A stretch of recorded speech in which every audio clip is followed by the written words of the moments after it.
입니까?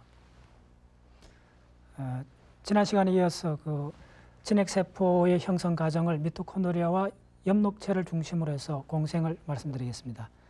그래서 린마글루스의 세포 공생설에 의하면 미토콘드리아와 엽록체가 세포 공생의 결과로 이제 다세포 출현이 오는 거죠.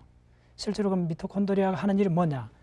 우리 모든 생명체, 식물도 미토콘드리아가 있습니다. 동물, 세포 내에 있는 무수하게 많은 미토콘드리아 하는 일은 식물체가 만들어낸 다당류를 미토콘드리아에서 산화시켜서 생명체의 에너지 화폐인 ATP를 만들어내는 거죠. 그럼 미토콘드리아 하는 일은 ATP를 만든다는 겁니다.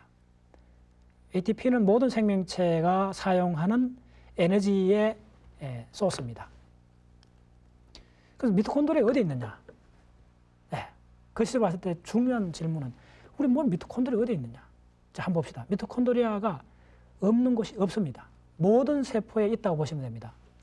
예를 들면 모세혈관을 보시면 모세혈관에 또 재밌게 모세혈관도 다 세포로 이루어져 있죠.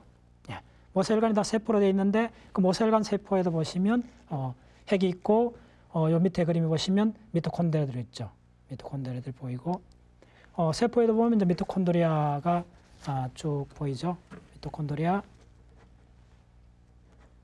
자, 요게 이제 진핵세포죠. 진핵세포 유전자 정보가 핵막에 이제 둘러싸여 있고.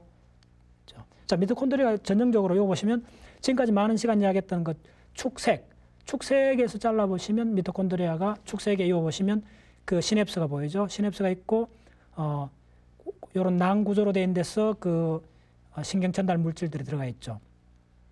그리고 요 단면을 봤을 때 축색에 가장 많은 부위를 차지하는 곳이 미토콘드리아죠. 이 세 개 커다란 미토콘드리아가 보이죠.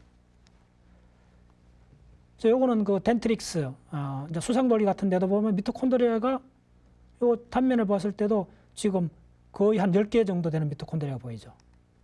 요것도 4개의 미토콘드리아, 요것도 덴트릭스, 수상돌기. 특히 신경세포의 어느 부위를 잘라도 다양한 부위를 잘라도 항상 나오는 것이 미토콘드리아입니다. 이거 보시면 덴드라이트, 덴드라이트에 보시면 요거의 시냅스들이 연접 시냅스들이 쭉 보이죠. 덴드라이트에 여러 시냅스들이 보이고 그 옆에 있는 세포들은 다 미토콘드리아를 갖고 있죠. 미토콘드리아가 어디 있는가를 잘 보여주는 것은 우리 신경세포에 있어서 신경세포에 많은 수상돌기와 축색이 있는데 수상돌기 끝부분에 있는 스파인 구조의 이제 시냅스 형태를 보시면 시냅스가 있고 시냅스 되는 그 부위 주변에 세포들의 많은 미토콘드리아 보이죠. 그리고 이제 전체 신경세포에 여러 가지 시냅스의 양태들에 보시면 이러한 모든 시냅스 되고 있는 부위의 단면을 보면 이게 이제 소마틱 시냅스에 보면 여기 보시면 큰 미토콘드리아들이 보이죠. 그리고 이제 축색 말단에도 이렇게 이제 시냅스가 있고 미토콘드리아가 보입니다. 이거는 원형 동물인데 원형 동물의 어떤 세포를 보면 말 그대로 엄청나게 많은 미토콘드리아들이 가득 있죠. 세포 전체가 미토콘드리아 해도 과언이 날 정도로 미토콘드리아들이 무지하게 많습니다. 요 밑에 이 전체 눈금자를 보면 요 바가 0.5 마이크로 바입니다. 이건 주로 이제 전자현미경보다도 이 정도 0.5 마이크로 바 요 정도 크기로 보려면 이건 전부 다 템이라는 장비로 봐야 됩니다. 트랜스미션 일렉트론 마이크로스코피라 해서 원자의 배열을 볼 수 있는 현미경이 있습니다. 그러니까 전자현미경은 대략 잘 볼 수 있는 게 한 10만 배까지, 20만 배까지 가능하긴 한데 한 수 마이크로 오다를 보기에 적당한 게 전자현미경인데 그건 이제 빛 대신 전자로서 이제 패턴을 보는 거죠. 근데 그보다 더 원자의 구조나 지금처럼 이렇게 미토콘드리아를 보려고 하면 템이라는 장비가 필요합니다. 템으로서 미토콘드리아를 보면 요 이제 시냅스가 있고 요 미토콘드리아들이 뭐 한 10개 정도 그냥 보이죠. 그래서 미토콘드리아 좀 더 확대해 보면 단면을 보시면 그 막 구조가 보이죠. 기질 매트릭스가 보이고 여러 가지 막 구조들이 보입니다. 미토콘드리아는 그 전 시간에 이야기했듯이 이중막으로 되어 있죠. 특히 미토콘드리아의 안쪽 막에서 그 이제 여러 가지 그 생화학 반응들이 일어나고 있습니다. 그래서 미토콘드리아가 이제 우리 인체에 굉장히 많다. 특히 신경세포에서 굉장히 많다고 그런 이야기를 했는데, 운동을 요하는 부위에는 특히 그 세포당 미토콘드리아 개수가 많습니다. 예를 들면 마라톤 연습을 하게 되면 근육세포에 미토콘드리아 개수가 확 늘어납니다. 그래서 동일한 근육세포에서 효능은 미토콘드리아하고 관련이 있습니다. 그래서 훌륭한 운동선수들은, 마라톤 선수들은 근육세포에 많은 미토콘드리아들이 짧은 시간에 생기는 겁니다. 수일 내에 미토콘드리아들이 생기고, 미토콘드리아들은 이분법으로 분열합니다. 분열해서 복제하는 그런 세포입니다. 그래서 미토콘드리아가 생명체에 갖는 그런 것을 루이스 토마스라는 그 미국 학자가 그 The Lives of Cell이라는 책을 썼는데, 이 책이 우리나라 말로 번역되었습니다. 그리고 이 책은 전미 도서상을 받았고, 루이스 토마스를 기리는 그 프린스톤의 건물이 있죠. 그래서 세포라는 대우주에 있는 그 미토콘드리아에 관련되는 그 챕터를 제가 한번 읽어보겠습니다. 지금까지는 어떤 새로운 지식에 의해서도 우리들이 정말로 충격을 받은 적이 없었던 것 같아. 경이와 경외는 있었지만 공포는 아직 없었다. 공포를 느끼기에는 아직 이를지 모르지만 그것은 바로 눈앞에 도달하고 있는지도 모른다. 적어도 나로서는 세포 기관들에 관해서 알려지고 있는 것 가운데 어떤 위험을 느낄 수가 있다. 공포를 느낀다는 거죠. 세포를 관찰하면서. 왜? 이 한번 뒤에 나오는데 뭐냐면, 우리 몸을 생명체 이제 대략 수치로 탈수를 하고, 물이 많으니까 탈수를 하고 건조 중량을 따지면 우리 몸의 50%가, 대략 50%가 미토콘드리아라는 겁니다. 미토콘드리아는 독립된 생명체고, 그것이 우리를 어쩌면 우리를 식민지로 삼고 있는지도 모른다는 거죠. 그래서 이 사람이 하는 이야기가, 미토콘드리아 속에 있는 리보솜도 박테리아의 것을 닮아 있어서 동물의 리보솜과는 다르다. 미토콘드리아는 세포 속에서 새로이 생겨나는 것은 아니다. 그들은 언제나 그곳에 존재하고 세포의 복제와는 관계없이, 세포의 복제와는 관계없이 스스로의 힘으로 자신의 복제를 이룩한다. 그들은 난자로부터 신생아로 전해진다. 그래서 유명한 미토콘드리아 이브 프로젝트라는 게 이어서 나옵니다. 미토콘드리아가 주로 그 모계를 통해서, 정작 꼬리에도 미토콘드리아가 있는데 수정란을 들어갈 때, 물론 최근에 일부도 들어가는 걸 알고 있지만 대부분은 정작 꼬리에 있는 미토콘드리아는 수정란 들어갈 때 잘라져 들어가지 못합니다. 그래서 우리 몸을 구성하는 미토콘드리아는 대부분 엄마를 통해서, 모계를 통해서 오기 때문에 그 미토콘드리아의 그 유전자를 추적 쭉 해보면 전 인류가 어느 집단에서 나왔는가를 찾아갈 수 있다는 게 그 유명한 이브 프로젝트죠. 미토콘드리아뿐만 아니라 닮은 것이 좀 더 있는 것 같아. 편모와 선모도 한때는 스피로헤타였으며 그것이 모여들어 다른 원핵 생물과 합체함으로써 핵을 가지는 세포가 형성된 것으로 추정되고 있다. 중심립도 기저립도 그들 나름대로 독립된 게놈을 가지고 있어서 반자율적인 생명체라고 일부에서 믿고 있다. 자, 미토콘드리아 하는 중요한 일은 뭐냐 하면, 그 식물이 만든 글루코스, 그 녹말 포도당을 이제 마지막으로 산화해서 에너지를 만들어내는 거죠. ATP라는 에너지를 만드는 거죠. 호흡작용이라고 그러죠. 세포 내에서. 그래서 보편적인 견해에 따르면 그들은 스스로 호흡할 수 없는 세포에게 ATP를 공급하기 때문에, 또는 강압성 장치를 갖추지 않는 세포에게 탄수화물이나 산소를 마련해 주기 때문에 붙들려서 노예가 된 생물체로 인정되고 있다. 계산할 수는 없지만 건조량으로 볼 때 미토콘드리아 양은 나의 몸의 나머지 양과 맞먹을 정도인가 아닌가 싶다. 이렇게 보면 나는 호흡하는 박테리아의 대단히 커다란 움직이는 식민지라 할 수 있다. 그리고 그 박테리아가 그들의 동료들을 즐겁게 하며 생명을 유지시키기 위해서 세포핵과 소기관과 누돈으로 신경세포로 이루어진 복잡한 계를 운전하고 지금 이 순간에는 타자기를 두드리고 있는 것이 된다.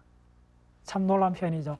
이 작가가 과학자가 이 미토콘드리아에 대한 내용을 타이핑을 하고 있습니다. 지금 책을 저술을 하고 있는데 이 순간에 자기 손가락을 움직이는 힘도 미토콘드리아에서 왔다는 거죠. 미토콘드리아가 우리를 식민지로 삼아서 우리 손가락까지도 움직이게 한다는 거죠. 네. 마지막으로 나의 주체성에 대한 전면적인 의문이 생긴다. 이래서 이제 자기의 주체성, 나라는 것이 이제 주체성에 대한 전면적인 회의감이 드는 거죠. 또한 그 이상으로 나는 인간으로서의 존엄성에 문제가 있다. 내가 하등 생물의 자손인 것을 처음 들었을 때도 나는 개의치 않았다. 그러한 것들은 종의 계량의 일부로 이루겠다 생각하고 만족할 수 있었다. 이것은 전혀 다른 이야기가 된다. 내가 핵이 없는 단일 세포의 후손이라고 기대한 적은 없었다. 만약 그것뿐이라면 나는 아직 참을 수가 있다. 이러한 상황이므로 위험을 갖추려 해도 헛사이고 그러한 것을 지키려 하지 않는 편이 낫다. 차라리 그것은 하나의 신비이다. 그들은 그곳에 있어서 나의 세포질 속을 돌아다니고 나 자신의 육체를 위해서 호흡을 하고 있다. 그러나 그들은 타인인 것이다. 그들은 서로 타인처럼 느끼고 있지만, 자, 미토콘드리아가 말입니다. 생각해보면 같은 생명체이고, 이게 왜 신비냐? 자기는 공포감을 느꼈다는데 그걸 마지막에 터닝하면서 전율할 만한 신비감이라는 거죠. 모든 생명체가 미토콘드리아로 인해서 다 연결되어 있다는 걸 자기가 순간적으로 깨달은 거죠. 정확히 같은 생명체가 갈매기나 고래나 해변의 사구에 도달한 풀이나 해초나 직기류 따위의 세포 속에 들어있는 것이다. 좀 더 내륙으로 들었으면 나의 집 뒷뜰의 너도 밤나무의 잎사귀나 그 뒤편의 울타리 밑에 서식하는 스컹크 일족이나 창문에 앉은 파리의 세포 속에도 미토콘드리아는 있는 것이다. 그들을 통해서 나는 다른 것들과 연결되어 있다. 나는 도처에 언젠가 이사간 가까운 친척들을 가지고 있다. 의식을 집중시키면 그들의 존재를 느낄 수 있을 것만 같아. 그들에 대해서 내가 좀 더 알 수만 있다면, 자, 미토콘드리아, 막 꿈틀거리는 느낌이 드는 미토콘드리아에 대해서 내가 좀 더 알 수만 있다면, 더욱 나아가서 그들이 어떻게 해서 우리들을 몸에 동조성을 유지할 수 있는지를 알 수만 있다면, 숙주관계로 해서 수십억 년 동안 그 하모닉하게 우리 세포 속에 안주하면서 우리 세포한테 그 에너지를 공급하고 자기들은 보금자리를 차지하고 완벽한 원더풀한 숙주관계, 공생관계가 유지되고 있는 거죠. 그래서 그걸 뭐냐면 이 사람은 동조성을 유지하고 있다는 거죠. 근데 만약 자기가 그 미토콘드리아의 동조성을 자기가 이해한다면 나는 나 자신에게 음악을 설명할 새로운 방법을 알아낼 수 있을 거다. 요 잠깐 그 불교하고 조금 그 유비관계를 말씀드리면, 불교의 그 유명한 제법모아. 제법모아는 뭐냐면 all 다르마, 존재는 everything, all 존재는 셀프, 나라고 일컬을 만한 것이 없다는 거죠. 예. 그럼 뭐냐? 인과 연이 만나서 이루어진 것일 뿐. 그게 유명한 니가르주나의 공이꼴 연기라는 그 유명한 그 선언이죠. 뭐냐면 인과 연이 만나서, 인연속이죠. 인과 연이 만나서 이루어지는 것일 뿐. 존재하는 모든 것들은. 그래서 연기를 보는 자는 공을 볼 것이다. 니가르주나의 유명한 모토가 그지 않습니까? 중간 사상의 아주 근본적인 그 교설이 뭐냐면 연기를 보는 자는 공을 볼 것이다. 연기꼴 공이라는 그 교설이지 않습니까? 그것이 뭐냐면 다시 말하면 모든 존재, 생물이든 모든 존재에 있어서는 셀프, 그 자기라고 주장할 만한 그것이 없다는 거죠. 뭐냐면 모든 것이 인연속이, 인연체라는 거죠. 바로 대표적으로 우리 세포가 그렇다는 거죠. 미토콘드리아, 엽록체, 중심립, 많은 것들이 다 다양한 독립된 생명체였는데 하나의 세포 속에서 진핵세포로 오면서 소위 말해서 도킨스가 이야기했던 위대한 낭대부, 그 위대한 낭대부를 통해서 하나의 진핵세포로 가면서 공생관계를 이룩한 거죠. 완벽한 하모니를 이루게 된 거죠. 그러면 그 세포 속에 많은 소기관들이 있는데 그 세포로 이루어진 게 우리인데, 그러면 그 세포 하나를 봐도 뭐가 뭔지 누가 그 주체성을 주장할 수 있겠습니까? 다양한 주체들이 모여서 이루어진 작용일 뿐인 거죠. 생명의 가장 기본인 세포가. 그런 관점에서 보면 이 불교에서 붓다가 이야기한 제법모야말로 참으로 맞는 이야기죠. 모든 다르마에 있어서 나라고 주장할 만한 것이 없다. 그런 이야기죠. 그 다음 두 번째 그 삼법인에서 재행무상이죠.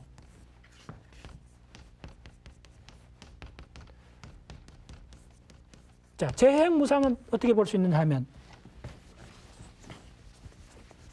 자, 모든 행이 그 의지적 형성력이라 그러죠. 예, 그 모든 소리만 갖다 움직임, 바이브레이션, 움직임, 뭔가 의지력이 동반된 행위들. 그러니까 모든 행위, 재행에서는 무상, 상은 뭐냐면 컨스탄트입니다. 예, 그러니까 변하지 않는 그것이 없다는, 그러니까 항상 한 것이 없다는 거죠. 뭐냐면 그러니까 재행, 이게 뭐냐면 대칭 이야기 그대로입니다. 대칭이 깨어진 거죠. 그 무상이라는 거는, 상이라는 건 대칭이죠. 변하지 않는 거지 않습니까? 항상 있는 거. 어떤 디퍼런스가 없는 세계. 그게 상인데, 예, 아주 등속도 운동. 예, 항상 유니폼한 어떤 행위들. 그게 이제 상이지 않습니까? 변하지 않는 거. 변하지 않는 건데, 행위 일어나려고 하면 이 상이 깨져야 되죠. 대칭이 붕괴돼야 되죠. 대칭이 붕괴되는 게 무상이죠. 예, 상이 없는 상태가 되는 거죠. 그러니까 항상 함이 없는 거. 그러니까 변화가 일어나는 세계. 변화가, 그러니까 무상이란 말이 바로 행이라는 거죠. 예, 행의 드라이빙 포스는 뭐냐면 상이 깨진 상태. 예, 그래서 우리가 전 시간에도 계속 강조했던 이야기 뭐냐면 감각기관은 일정한 에너지 흐름은 검출할 수 없습니다. 이 점이 감각기관이 갖는 아주 참 그 놀라운 특징 중에 하나인데, 감각기관은 항상 디퍼런스, 차이를 검출하는 거죠. 예를 들면 우리가 청각에서 위치 감각을 어떻게 합니까? 두 귀에 들어오는 그 청각 에너지, 청각 신호의 그 도달한 시간 차, 청각과 시간하고 굉장히 관계 있는데, 청각 에너지의 도달 시간 차, 시간의 그 차에 의해서 위치를 우리가 정하게 하지 않습니까? 옆에서 오는 소리다, 뒤에서 오는 소리다, 귀에, 양귀에 두 쪽 귀가 있으니까 들어오는 그 차이, 그 다음에 시각은, 입체 감각은 양쪽 눈에 들어오는 그 포톤 에너지, 그 시간적 차. 그렇게 그 차이만이 우리가 관측할 수 있는 겁니다. 그럼 차이가 없는 세계, 일정한 세계, 그거는 상의 세계죠. 그 상이 깨어져야, 그 상이 없는 세계야말로 드라이빙, 우리가 뭔가를 행하는 세계가 되는 거죠. 그래서 재행은 일정하지 않다 하는 거죠. 항상 뭐가 일어나는 거죠. 예. 그래서 루이스 토마스가 이제 아주 재밌게 이야기했죠. 그러니까 우리 세포를 구성하고 있는, 진핵세포를 구성하고 있는 엽록체, 미토콘드리아, 이 모든 것들은 공생관계로서 하나의 세포를 구성하고 있고, 그런 관점에서 자기의 주체성, 나라고 이야기할 뭐가 있느냐 이거죠. 모든 것이 모든 것을 이루었다는 거죠. 이것이 뭐 하암에서 이야기하는 중중무진 연기하고 같은 이야기들이죠. 자, 그래서 이 세포란 대우조 토마스 루이스, 이 문장은 워낙 명문이고 유명해서 인터넷 사이트에 여러분들 잘 찾아보시면 메네아들이 이 문장을 인터넷 사이트에 올려놨습니다. 영문으로. 그래서 아까 그 독신선택을 이야기했죠. 그 모든 진핵 생명체들은 그 세균들의 표면의 거품에 불과하다 이야기했죠. 그 표면의 거품이란 말이 아주 재밌는 표현인데, 사실은 그 막이죠. 막의 이중막에, 그 세포막에서 이제 많은 현상들이 있죠. 막에서 모든 게 일어납니다. 간단히 말하면 생명 현상은 막에서 일어나는 현상입니다. 크게 보시면. 그래서 미토콘드리아 막에서 에너지가 생기고, 세포막에서 그러니까 이제 뉴런 그 신경 세포 막에서 어떻게 됩니까? 신경 전달이 일어나고, 다 막에서 일어나는 현상입니다. 그래서 미토콘드리아하고 엽록체, 엽록체가 포당 글루코스를 만들고 이제 이어서 미토콘드리아 안에서 그 글루코스를 산소하고 작용해서 에너지를 만드는 거죠. ATP라는 걸 만들죠. 3아데닌 포스파이드죠. 그 ATP에서 포스파이드 인산기를 하나 떼내면 ADP, 또 하나 떼내면 모노가 되는 거죠. 그래서 하나씩 인산기를 하나씩 떼낼 때마다 에너지가 방출돼 나오고, 그 에너지로서 우리는 걷고 말하고 생각하고 다 하는 겁니다. 그래서 생명체가 재밌는 것은 모든 생명체가 쓰는 에너지 화폐는 동일한 ATP라는 거죠. 이 동일한 ATP를 만드는 것이 미토콘드리아고, 그리고 그 생명 현상에서 가장 생명체가 만든 그 메커니즘 중에서 가장 근본적인 것은 ATP를 합성하는 그 단백질의 유닛들입니다. ATP 합성 그 기제는 생명 현상에서 맨 처음에 진화되어 나온 겁니다. 그래서 원핵 생명체가 만들었던 거. 계속 저 시간에도 이야기했죠. 원핵 생명체가 다 했다. 강합성, 그 다음에 호흡, 엽록체와 미토콘드리아의 그 강합성과 호흡작용. 이거야말로 우리 생명권을 떠받치고 있는 두 개의 기둥이죠. 예. 그리고 다세포로 간 것은 다세포로 가서 한 거 거의 없습니다. 다세포 뭘 했습니까? 다세포가 유일하게 했던 것은 모았다는 거죠. 그러한 원핵 세포들을 그 원핵 진핵 세포로 바뀌어서 그 진핵 세포들이 덩어리들이 다세포로 가면서 세포 사이에 신경 전달이 필요하고 이제 방향 감각이 생기고 쭉 어떤 생명 흐름을 만든 거죠. 다시 말해서 진핵 세포는 원핵 진핵 생명체, 우리 고동 생명체들은 뭐 고동이란 말이 참 별로 적절하지 않는데 그 다세포 동물, 식물, 균류들은 도킨슨의 이야기대로 원핵 세포들의 거품, 세포 표면에 거품에 불과할 수도 있다는 거죠. 그래서 이거 보시면 미토콘드리아 그 내막에서 지금 그 양성자 펌프, 프로톤 펌프죠. 양성자 펌프 이게 이제 그 이온 그 양성자를 끊임없이 그 막 바깥으로 퍼냅니다. 그때 에너지가 들어가는데 퍼내고 그때 퍼내는 에너지는 어디서 나오느냐 하면 그 하이 에너지 일렉트론이 끊임없이 그 에너지 낮은 속으로 낙차를 하면서 에너지가 떨어뜨리면서 그 떨어뜨린 에너지를 갖고 그 기질 내에 있는 일렉트론을 막 바깥으로 계속 펌프질 해냅니다. 펌프를 해내면 바깥쪽에 그 프로톤 양성자의 농도가 아주 많이 농축이 되겠죠. 그 농축된 농도가 화학적 그 확산을 합니다.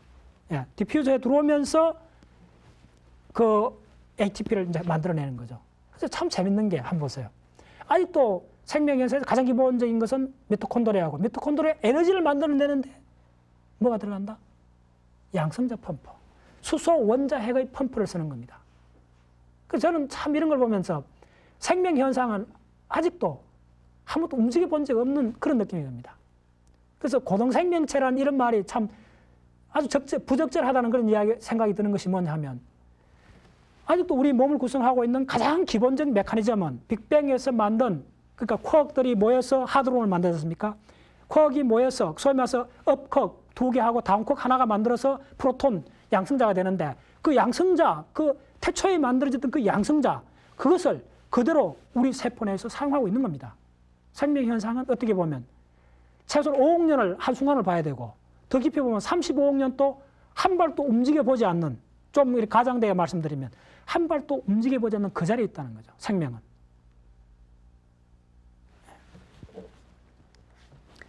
자, 그런 측면에서 다세포로 오면서 우리가 그 유념해야 될 몇 가지 현상들이 드러납니다. 단세포, 그러니까 원핵세포들을 세균들은 죽음이라는 게 없죠.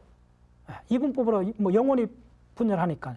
조금만 맞아주면 엄청난, 그러니까 수톤에 달하는 그 박테리아들이 조금만 갖춰주면 짧은 시간에 다 만들어질 수가 있어요. 그 우리 몸속에는 대장균 생각해보면 알지 않습니까? 근데 그 다세포로 오면서 그 두 번째 시간에 말씀드렸죠. 다세포, 원핵세포에서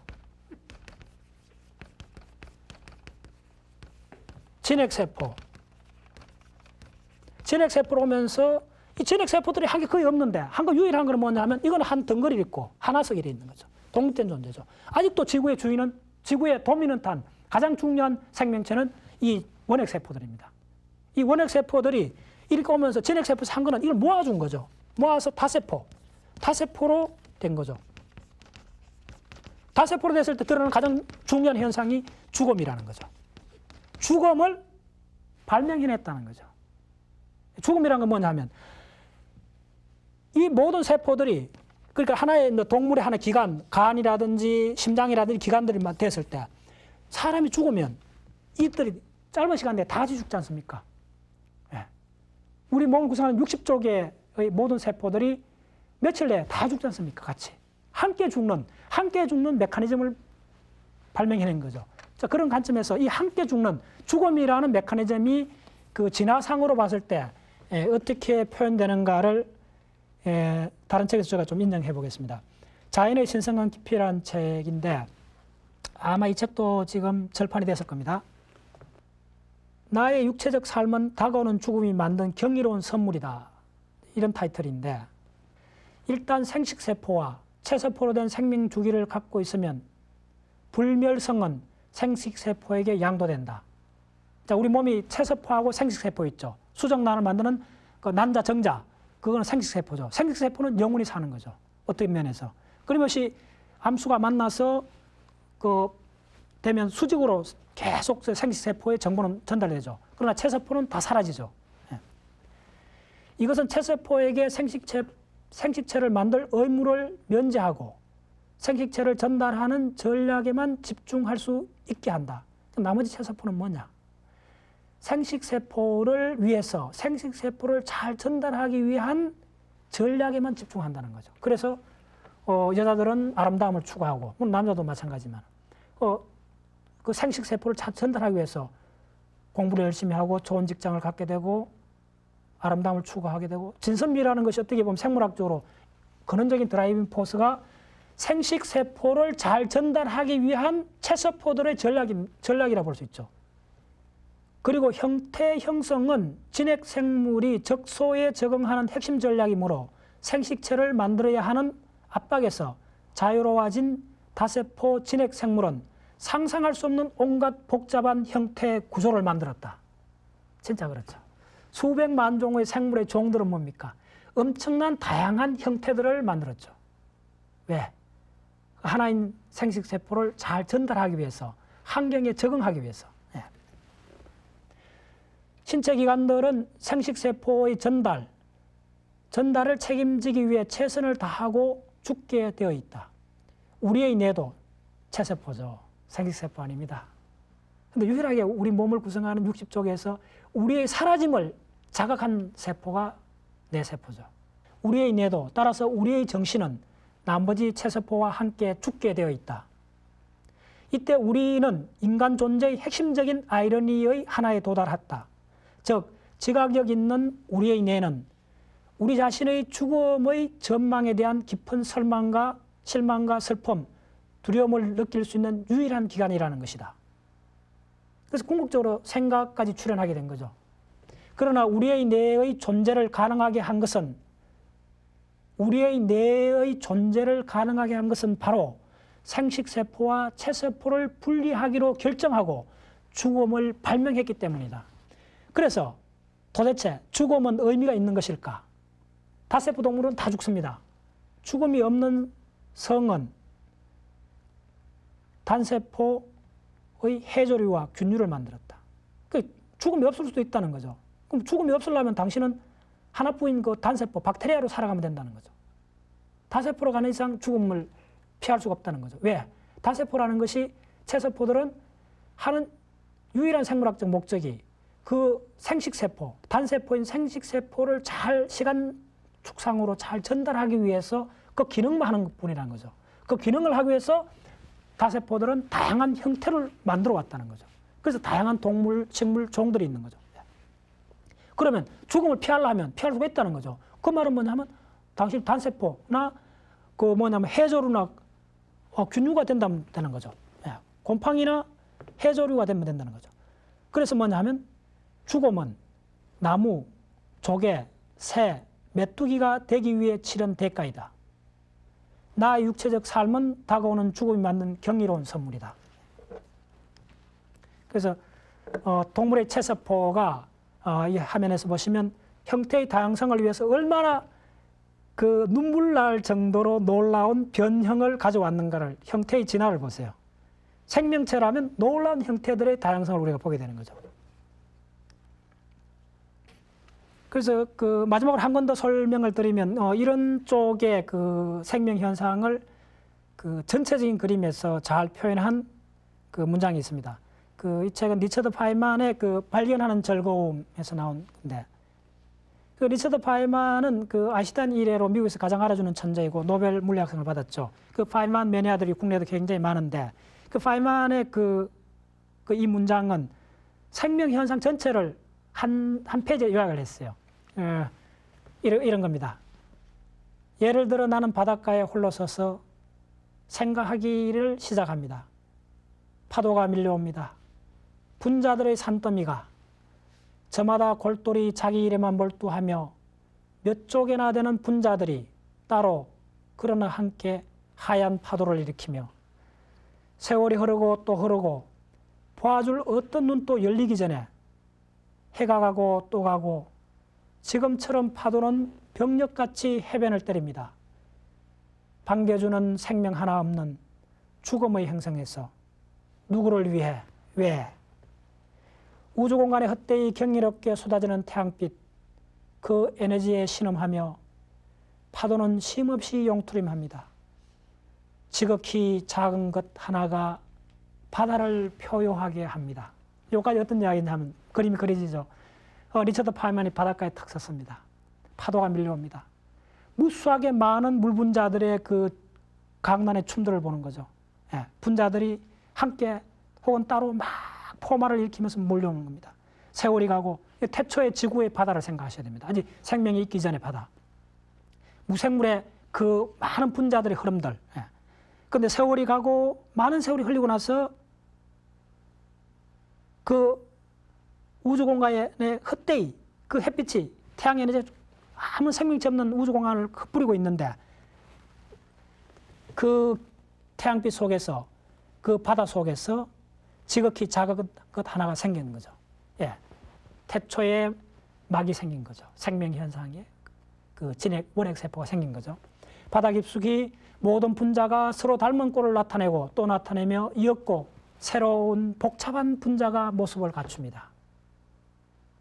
새로운 것들은 자기와 닮은 것들을 만들어내고 새로운 춤이 시작됩니다. 예, 생명의 가장 근본적인 복제 현상이죠. 그 새로운 복제 현상에서 새로운 생명의 춤들이 막 벌어지고 있는 거죠. 점점 더 커지고 더 복잡해지며 살아있는 것들이 원자 덩어리가 DNA가 단백질이 더욱 복잡한 모습의 춤을 춥니다. 요람에서 벗어나 마른 땅에 올라선 의식을 가진 원자들, 자, 육지로 생명체가 진출하는 거죠. 호기심으로 충만한 물결이 이 자리에 서 있습니다. 이게 누굽니까?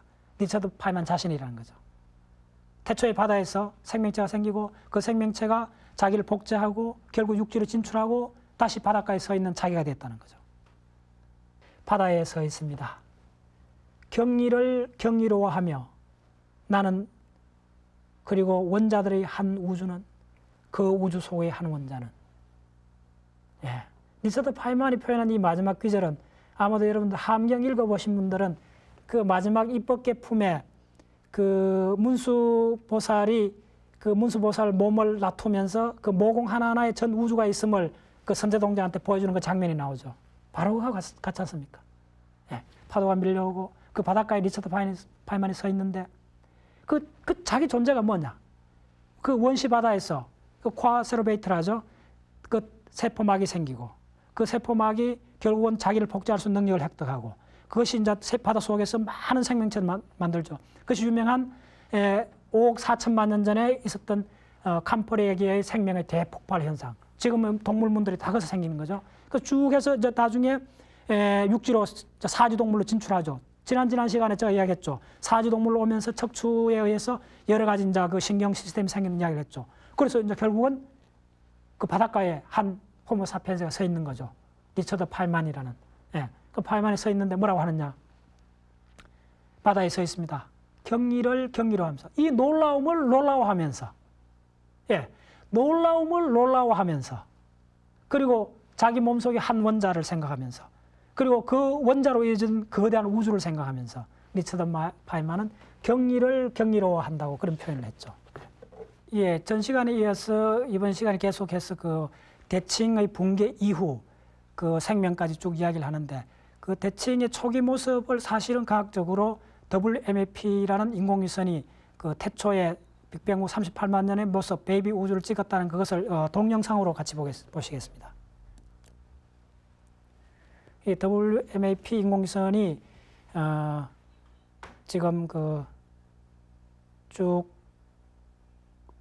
우주 전체를 이제 조망하는 모습을 보여주고 있습니다. 쭉 가면서 우리 갤럭시를 벗어납니다.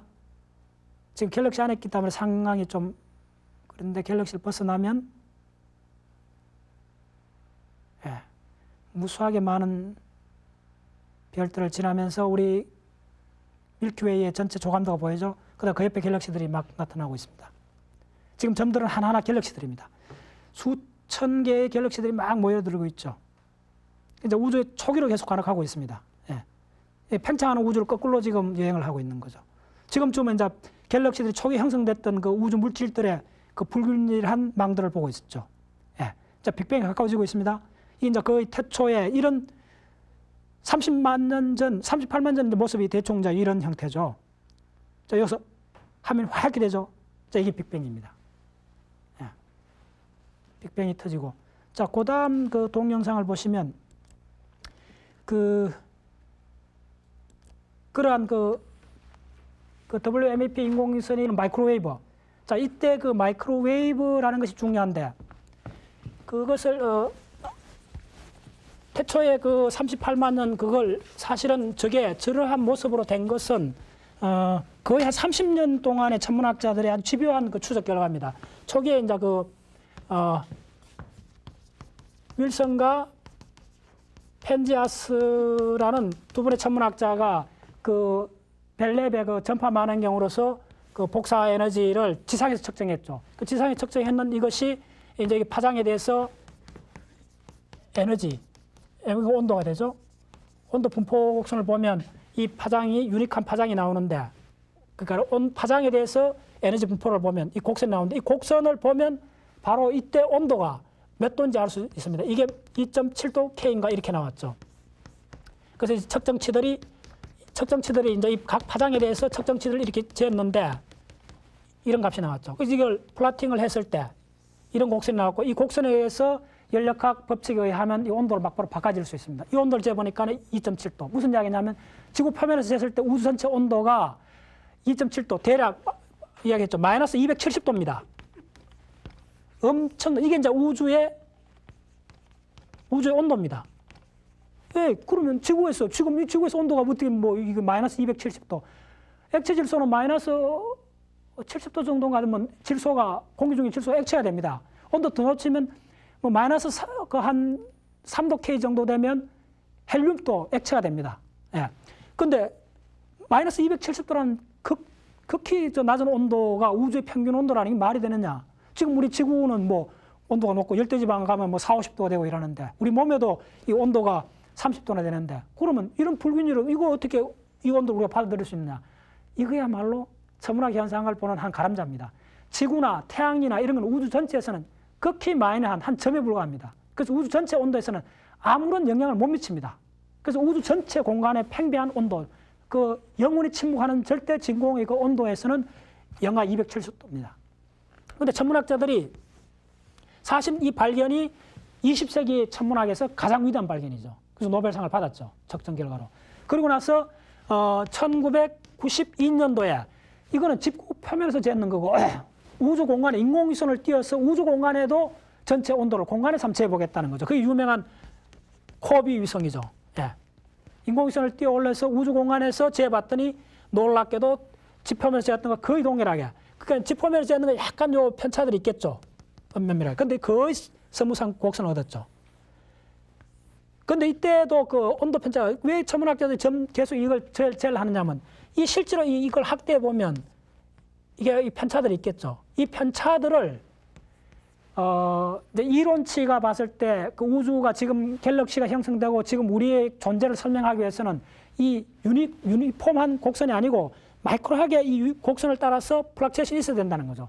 이 플럭체이션 정도가 어느 정도가 되냐면 거의 한 10만 도에서 100만 분의 1도 정도 그런 오다로 측정을 해야만이, 그 정도 그 요철이 있어야만이 지금 그 물질 덩어리들을 설명할 수 있다는 거죠. 그래서 2001년도인가 그 WMAP라는 그 윌킨슨 마이크로웨이브 그 비등방성 프로브, 그 인공위성을 쏘아올렸죠. 그 인공위성 측정 결과가 2003년 11월 달에 오픈이 됩니다. 그래서 2003년도에 사이언스에서 그의 과학적 발견 중에 가장 위대한 발견이 뭐냐 하면 그 WMAP가 우주의 태초에 38만 년에 그 온도를 재은 거죠. 그것도 사실 이런 곡선인데 좀 이렇게 곡선입니다. 그 곡선이. 이 곡선인데 이거를 지금 오늘 계속 보여줬던 이 동영상이나 보여줬던 게 뭐냐, 이걸 2차원 구좌표로 옮긴 겁니다. 이 분포를, 이거를 구좌표로 옮겼을 때 뭐냐 하면 온도 편차가 밝은 부분하고 우주 전체 모습입니다. 우주 전체에서 이 밝은 편차가 밝은 데하고 낮은 데가 이 온도가 10만 분의 1도, 10만 분의 1도 정도밖에 차이 안 난다는 거죠.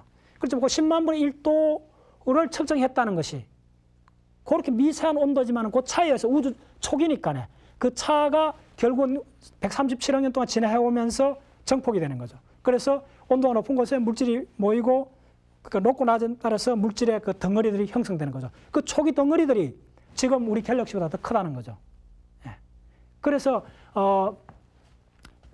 이러한 일련의 그 관측 결과, 이것도 이제 노벨상을 받았죠. 그리고 코비 위성의 그 리서치 담당자가 바로 조지 서무트가 2006년도 노벨상을 받죠. 노벨 물리학상을 받죠. 자, 이게 무슨 이야기냐 하면 2006년도 노벨 물리학상이 그 빅뱅 잔류파를 측정한 사람한테 돌아갔다는 것이 뭐냐 하면 이 빅뱅에 관한 것은 더 이상 이제 그 이론이 아니라는 거죠. 그래서 빅뱅에 관한 것은 빅뱅은 이론이 아니고 이제 실험적 관측 결과를 바탕으로 한 확고한 그 증명된 사실이라고 보시면 됩니다. 그래서 과학계에서 이 빅뱅이 강력하게 실험적 결과를 뒷받침한 우주론으로서 강력하게 등장한 거죠.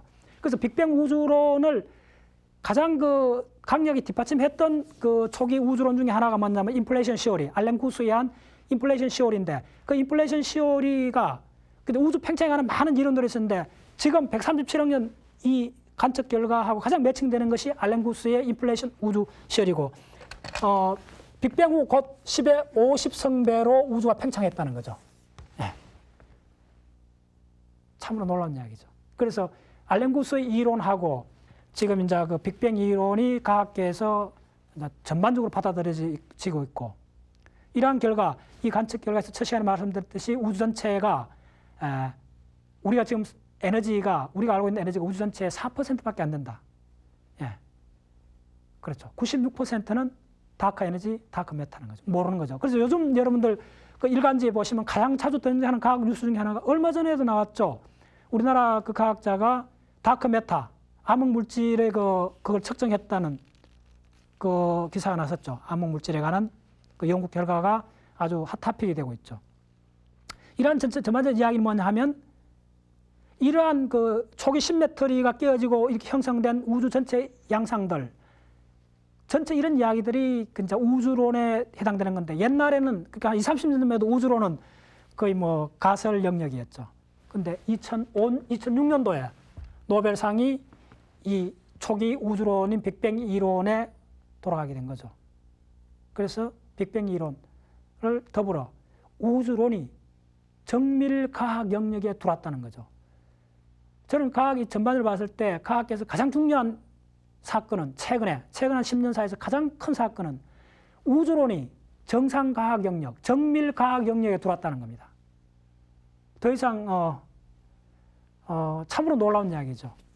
우주론이 단순한 논이 아니고 우리가 과학적으로 규명할 수 있는 측정 가능한 과학의 대상이 되었다는 겁니다.